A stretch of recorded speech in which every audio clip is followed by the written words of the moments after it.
साथियों नमस्कार। आप देख रहे हैं टिप्स सिविल सर्विसेज और मैं हूं श्रीकांत त्रिपाठी।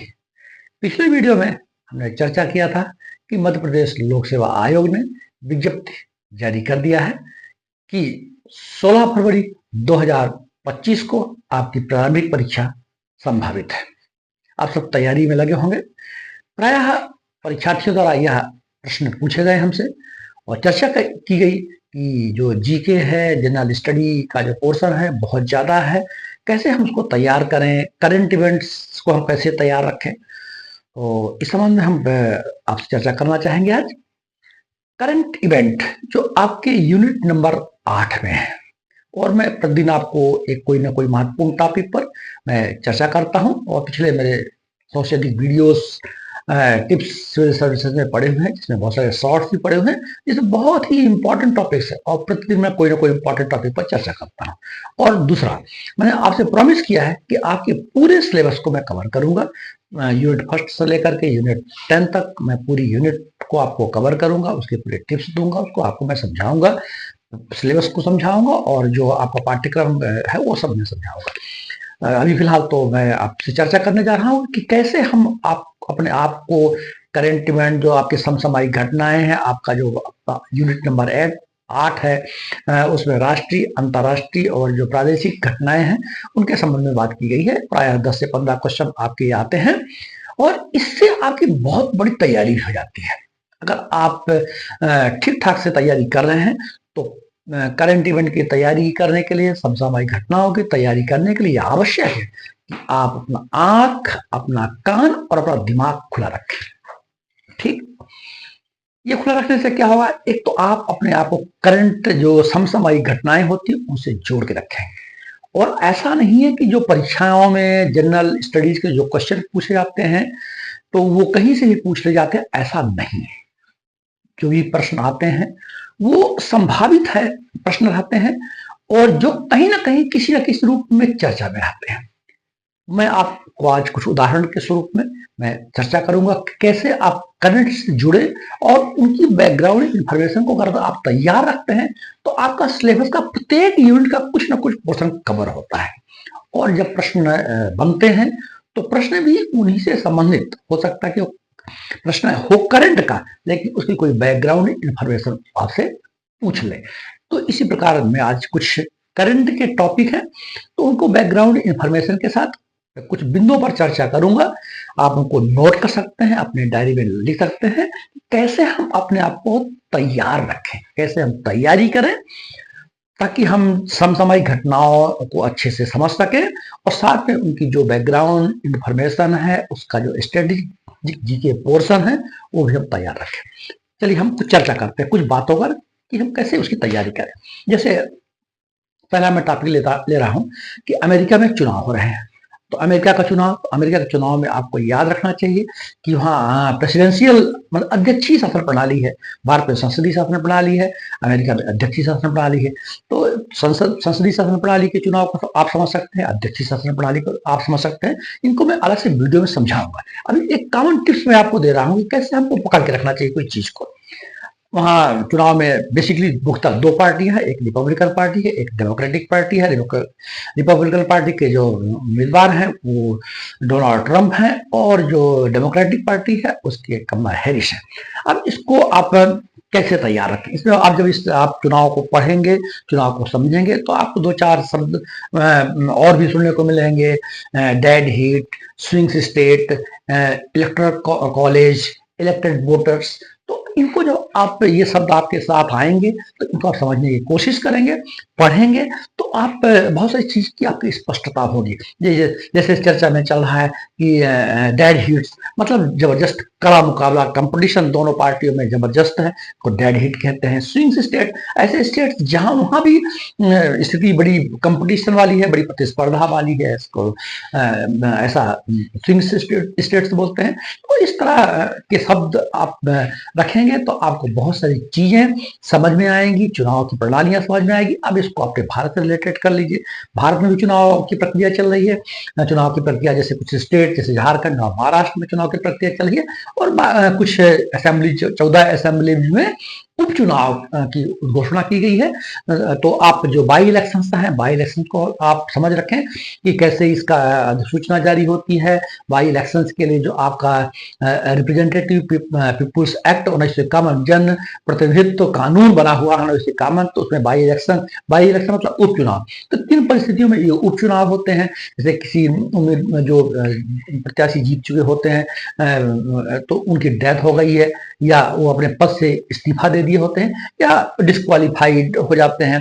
तो जो आपका आरपीए है, जो जनप्रतिनिधि कानून 1951 है, उसमें कहा गया कि ऐसी परिस्थितियों में कोई पद कहीं इसी विधानसभा कोई पद रिक्त होता है तो 6 माह के अंदर आपको इलेक्शन करा लेना होगा।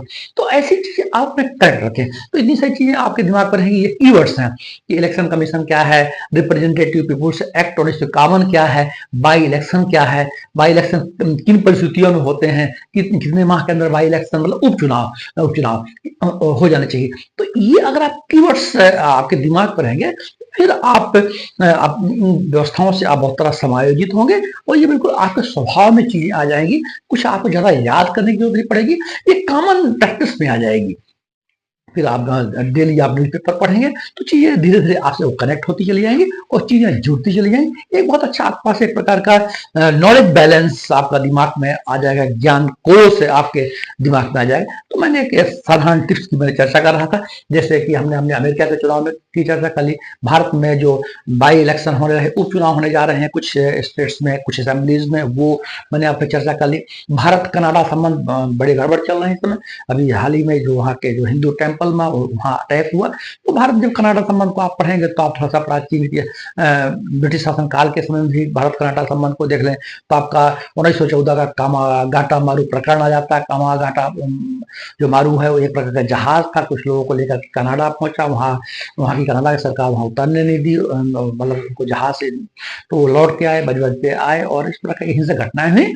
इन सब चीज का हम अलग से हम बिल्कुल वीडियो पे चर्चा करेंगे, आप निश्चित रहें। बट कैसे आपको तैयार रहना चाहिए। कनाडा में भी जो चल रहा है, तो वो जो कनाडाई कुछ नागरिक हैं, वो पंजाब में अलगाववादी गुट से जुड़े हुए हैं, जो खालिस्तान के समर्थन से जुड़े हुए हैं। जो गुरदीप सिंह निज्जर की हत्या हुई थी 2023 में, उसमें भी उसको भारत से जोड़ा गया, जो कि गलत है, असत्य है। तो इस तरह खालिस्तान की मांग, ऑपरेशन ब्लू स्टार 1984 में खालिस्तान क्या है, ऐसा आप उस चीज को एक अपने दिमाग में, आपके दिमाग में आएगा कैसे हम चीज को कनेक्ट करें, तो आप बहुत आसानी से चीजें याद हो जाएंगी। तो मेरा ये जो आज की वीडियो में कुछ आज विशेष चर्चा नहीं कर रहा हूँ, एक मैं कॉमन चर्चा कर रहा हूँ कि आपको तैयारी कैसे करना चाहिए, कैसे आप अपने दिमाग में वो बातें रखें, कीवर्ड्स आपकी तैयार रहे। आपके अगर कीवर्ड्स आपको तैयार है कि भारत है, कनाडा की राजधानी ये है, भारत की राजधानी ये है, कनाडा के जो पूर्व के संबंध कैसे थे, ये जो अटैक्स हो रहे हैं तो क्यों हो रहे हैं, कि कनाडा बहुत दूर है, भारत यहाँ, तो कनाडा का भारत से रिलेशन से कैसे हो रहा है, तो आप उसकी पूरी तरह यहाँ से जो पॉपुलेशन वहाँ कनाडा गई हुई है, सिख कम्युनिटीज वहाँ पे हैं, तो आप इस तरह पंजाब, कनाडा, खालिस्तान और इस तरह की बातों से आप अपने आप को रिलेट कर सकें और बहुत तरीके से आपको चीजें समझ में आ जाएंगी। तो हमने आपसे ये चर्चा कर लिया। अगली जो हम चर्चा आपसे करने जा रहे हैं कि हाल में ही अपने पेपरों में पढ़ा हो कि जो बांधवगढ़ राष्ट्रीय उद्यान जो कि मध्य प्रदेश के उमरिया जिले में है, वहाँ 10 हाथियों की मौत हो गई। 10 हाथियों की मौत हो जाने से 2-3 बातें चर्चा में आ गई कि ये जो एक तो यह कि जो ह्यूमन और जो एनिमल कन्फ्लिक्ट, मानव और हाथियों का जो संघर्ष हुआ, कई बार हुआ, मध्य प्रदेश में भी हुआ, कर्नाटका में भी हुआ, पेरियार राष्ट्रीय उद्यान में हुआ, और मृदुलाई राष्ट्रीय उद्यान तमिलनाडु में भी हुआ। तो ये कन्फ्लिक्ट क्यों होते हैं, एक तो आप ये ध्यान रखें कि जो एलिफेंट और ह्यूमन के कन्फ्लिक्ट, हाथी जो है बहुत ही दयालु प्राणी है, लेकिन कई बार ऐसी परिस्थितियां बन गई कि हाथी आक्रोशित हो गए और मानव से संघर्ष हो गए, मानव भी मारे गए, और फिर इसमें हाथियों की मृत्यु हुई। तो इसमें एक शब्द आया अभी, ऑपरेशन जंबो।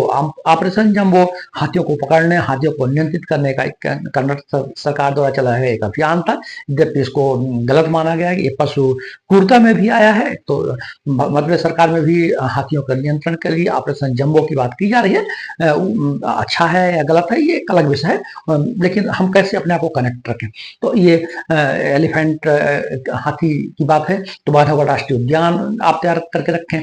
और भारत में ऐसे कितने जो एलिफेंट बायो रिजर्व हैं जो टॉप मोस्ट पर हैं, उनको आप तैयार रखें। जैसे मृदुमिलाई हो गया जो कि तमिलनाडु नीलगिरी की जो पहाड़ियां हैं उसके आसपास है। बांदीपुर राष्ट्रीय उद्यान तो बहुत ही फेमस है, कर्नाटका में है। पेरियार जो नेशनल पार्क है जो केरल में है, ये बहुत ही महत्वपूर्ण है। काजीरंगा यद्यपि एक सींग का जो गेड़ा होता है उसके लिए जाना जाता है, लेकिन वहां भी हाथियों का वो बहुत ज्यादा पाए जाते हैं। कार्बेट नेशनल पार्क जो उत्तराखंड में है, ये यहाँ ये भी हाथियों का घर है। तो इस तरह से चीजें अगर अपने आप को तैयार रखेंगे।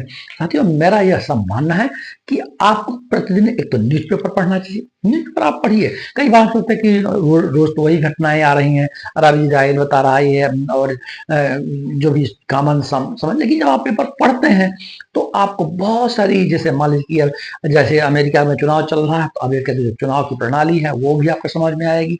वहाँ की जो चुनाव चिन्ह है, जैसे डेमोक्रेटिक है उनका कमला हैरिस कौन है, अगर वो जीतती हैं तो अमेरिका की प्रथम महिला राष्ट्रपति बनेंगी और प्रथम महिला अश्वेत राष्ट्रपति बनेंगी, भारत मूल की हैं। तो ऐसा अपने आप को कनेक्ट करके रखें। अगर आपको कनेक्शन आपके एटमॉस्फेयर से, आपकी क्लाइमेट से, आपकी परिस्थितियों से, आपके सिलेबस से रहेगा, और तो आप बहुत हर चीजों को बड़ी कॉमनली आपके ये एक प्रकार से संस्कारित हो जाएगा, आपके रहेगा। इसके लिए आप सोचिए हमको याद करके रखना है, तो ऐसा नहीं है। हमको भी बहुत सारी चीजें ऐसे ही याद रहती हैं क्योंकि उससे कनेक्ट रहते हैं। जब मैं परीक्षाएं देता था तब भी और आज भी। तो इस तरह से आप अपने आप को तैयार रखिए। तो इसके बाद हम आपको डेली करंट इवेंट का प्रतिदिन हम वीडियो हम लेके ही आएंगे। और मैं ये सीरीज शुरू करने जा रहा हूँ मध्य प्रदेश लोक सेवा का जो आपका पाठ्यक्रम है, शुरू से जो प्राचीन इतिहास से लेकर के और जो मध्य प्रदेश का इतिहास और राष्ट्रीय अंतर्राष्ट्रीय घटनाक्रम और जनजातियों का जो पोर्शन है, वो सभी चीजें हम पूरा पाठ्यक्रम हम आपको एक क्रम से पढ़ाएंगे। तो इस तरह कैसे हम तैयारी करें, आप बात को समझ सकते हैं। तैयारी के लिए सबसे महत्वपूर्ण है कि आप में जुनून हो, आप जुनूनी बनिए। जुनूनी बनेंगे तो आप में गोल ओरिएंटेड होंगे, आपके दिमाग में सिर्फ वही रहेगा जो आप करना चाहते हैं। आपको यहाँ से टिप्स मिलती रहेगी। बहुत सारी वीडियोस हमने अपलोड कर चुके हैं जो कि बहुत महत्वपूर्ण करंट इवेंट से रिलेटेड है। आप चैनल को सब्सक्राइब कर लें, आप वीडियो को देख लें, अच्छा लगे तो उसको आप आगे बढ़ाएं, फिर फीडबैक दें, और कमी हो तो ही बता दें ताकि उसको मैं बेहतर करने का प्रयास करूं। लेकिन आप विश्वास रखिए, बहुत अच्छे कंटेंट्स हैं, बहुत अच्छी जानकारी है, उसको आपकी परीक्षाओं में वो काम आएगी, ऐसा मेरा भरोसा है। और उसको आप तैयार कर रखें। जय हिंद, जय भारत।